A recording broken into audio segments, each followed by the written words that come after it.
Hello, I'm Kråkan, also known as Corvus Cornix, and welcome to YACC, yet another Crowcast where I pick a game, I play it for a week, and then I talk about it.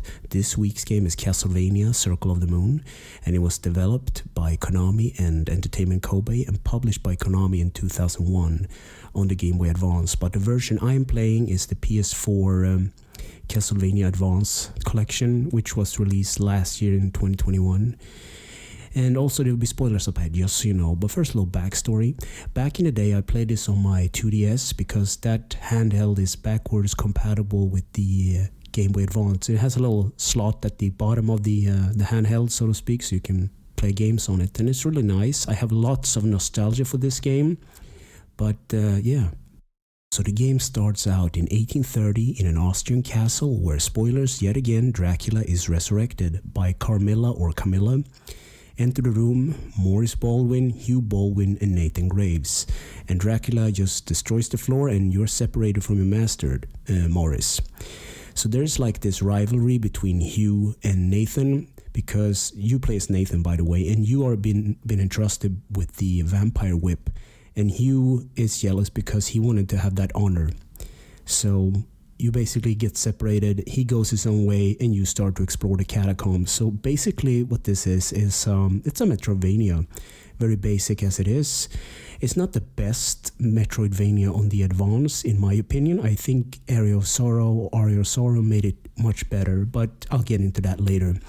So this game has a few different mechanics. You pick up cards by defeating enemies, and you combine different cards in the system called the DSS, and you activate 2 cards at a time. You press the L button and you basically get different effects, like you run faster, or you can screen nuke the screen, or your whip becomes longer, or you deal more damage, or you can have like a poison cloud. So you combine different cards to have different effect, basically. So the card that I picked up was the Salamander, and I combined it with another card, so I got a flaming whip, so I dealt a little more damage. And all the enemies in these games, and this is a good point to bring up, the Advanced Collection has a wonderful detail. You can just push the start button or the L2 button, I think, and you can get like a lexicon where all the drops from every enemy is listed and what their weaknesses are and what kind of every useful information about bosses. And it's really nice because you might just want to have a specific kind of item or a card, and then you know which enemy you're supposed to farm to get these items.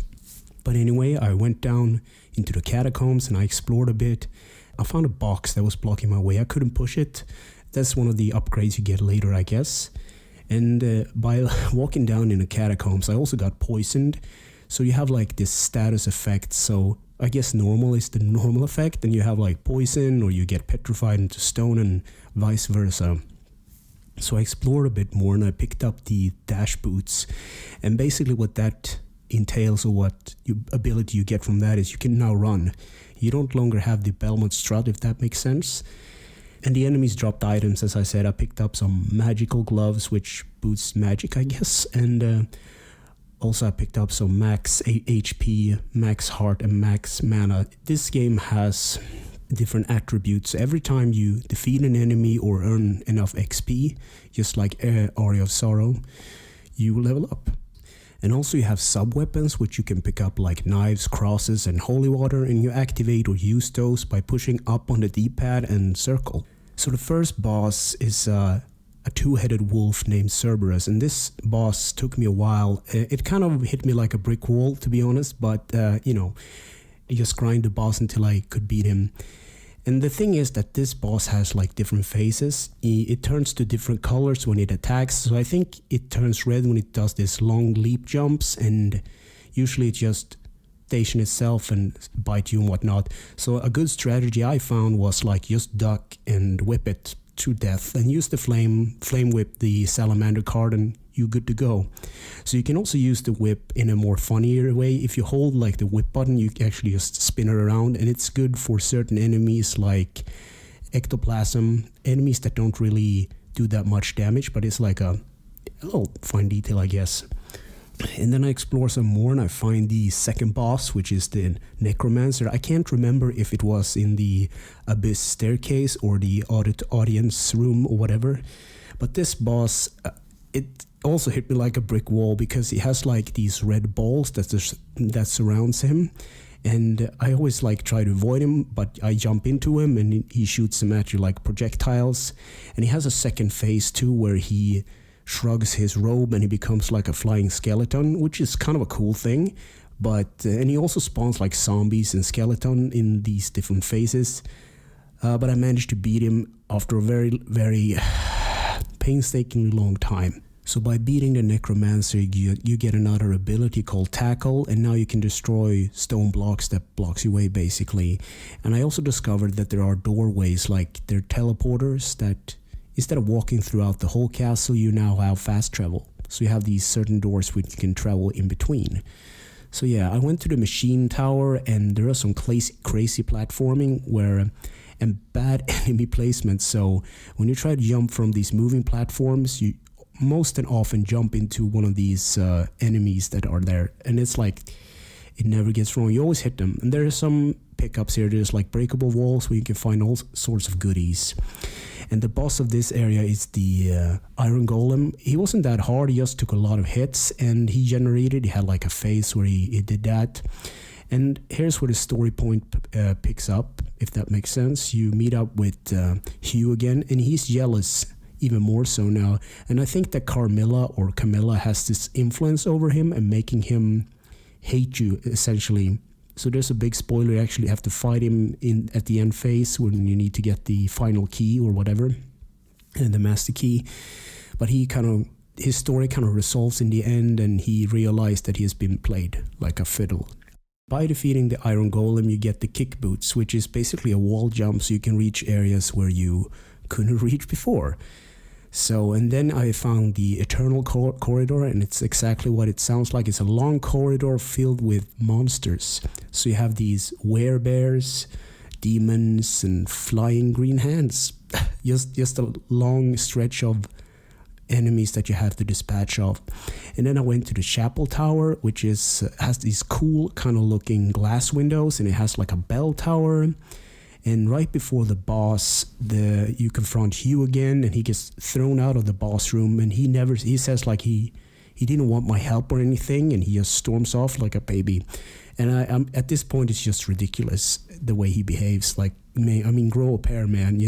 Take responsibility. We are trying to save our master here. Let's do it together or whatever. But so the boss of this area is called Adramilesh or something like that, and it's basically a big green goat that spits poisonous bubbles and skulls. Not a hard boss, but takes a lot of hits basically. So that's where I'm gonna stop talking about this and get on with the other parts of the game, I guess. So gameplay: clear the castle, upgrade yourself, beat all the bosses and Dracula, and save your master in the end. Control: the square button brings up the map, and the circle button uses the whip basically, so you can just do normal whip attacks, or you can hold the circle button to do a spinning move with the whip, which is good for certain types of enemies. The X button jumps, and down and X does a slide, which actually does damage to some enemies. So if you are upgraded and level up, you do more damage that way too.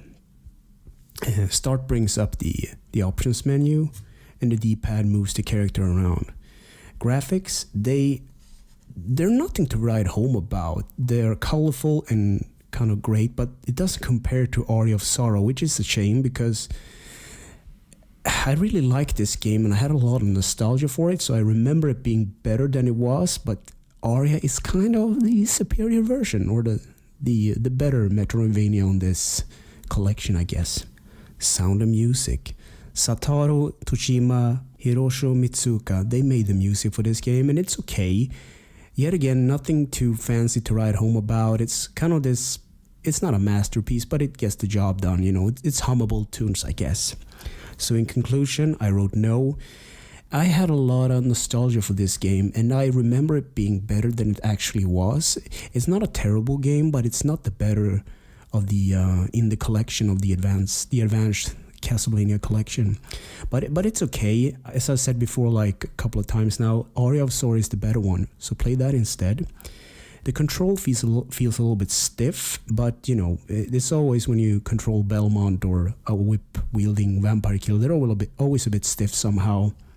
And you can't whip in 8 directions. You can only whip in like 2, forward and backward, I guess, and you can do the spin move to compensate. But on the plus side, you have the lexicon with all the information about the enemies, which the original game didn't have, and it kind of explains a lot of what the cards do and what the weaknesses enemies have and what they drop. And because usually enemies have like 1 or 2 drops which are useful. You might want to kill like werewolves for instance to get meat, or there was some other enemy that dropped like potions that you can use to heal yourself during battles. So I don't know. So can I recommend this game?